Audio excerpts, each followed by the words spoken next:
யோசேப்பு கனிதரும் செடி, கிணற்றோரத்திலே நடப்பட்ட ஒரு செடி. அவனுடைய கொடிகள் சுவரின் மேல் படரும். எனக்கு இது புரியவே இல்லை. ஆனால் ஒரு நாள் ஒரு அரேபிய தெருவிலே நான் நடந்து கொண்டிருக்கும் பொழுது கிட்டத்தட்ட எல்லா வீடுகளிலும் திராட்சை செடியை நட்டியிருந்தார்கள் அவர்களுடைய காம்பவுண்ட் சுவருக்குள்ளே. அதை அந்த காம்பவுண்ட் சுவர் மேலே தான் அவர்கள் படர்த்தி இருந்தார்கள். அதிலே படர்கிற கொடிகளிலிருந்து திராட்சை கொத்துகள் வெளியே தொங்கின. நான் அப்பொழுது என்னை கூட்டிக் கொண்டு போன இடத்துல கேட்டேன், இதை வெளியே யாரும் பறித்து கொண்டு போக மாட்டார்களா என்று கேட்டேன். அவர் சொன்ன பதில், வெளியே போகிற வழிப்போக்கர் பறித்து சாப்பிடுவதற்காகத்தான் அப்படி சுவரிலே படர விட்டிருக்கிறார்கள் என்று சொன்னார். யோசித்து பாருங்கள். அதைத்தான் இங்கே தீர்க்க தரிசனமாக யாக்கோபு சொல்கிறான். அவனுடைய கொடிகள் சுவரின் மேல் அவை படரும்.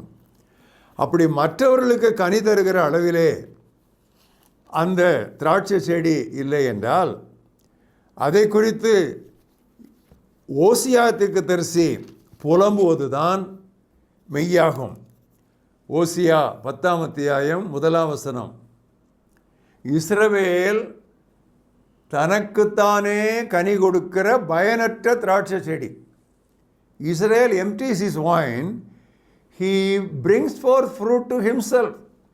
ஆசீர்வதிக்கப்படுகிறான், ஆசீர்வாதத்தை அவனே அனுபவிக்கிறான், அதோடு முடிந்து விடுகிறது. அவன் பயனற்ற திராட்சை செடி, அவனால் மற்றவர்களுக்கு பயன் இல்லை. சங்கீதம் 68 அடிக்கடி நாம் சொல்லுகிற ஒரு முக்கியமான வசனம்.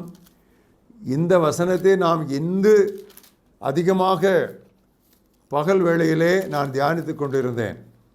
சங்கீதம் 68 11ஆம் வசனம், ஆண்டவர் வசனம் தந்தார், அதை பிரசித்தப்படுத்துகிறவர்களின் கூட்டம் மிகுதி. ஆங்கிலத்திலே the Lord gave the word, great was the company of those who proclaimed it என்று இருக்கிறது.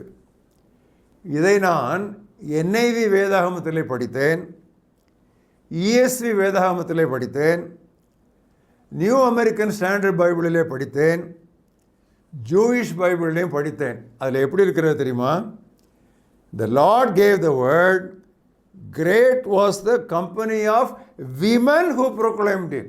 அதை பிரசித்தப்படுத்துகிற பெண்கள் கூட்டம் மிகுதி என்று அதிகமாக நாம் சார்ந்து கொள்ள தகுந்த மோர் ரிலையபிள் டிரான்ஸ்லேஷன்ஸ்லே நாம் அதை வாசிக்கிறோம்.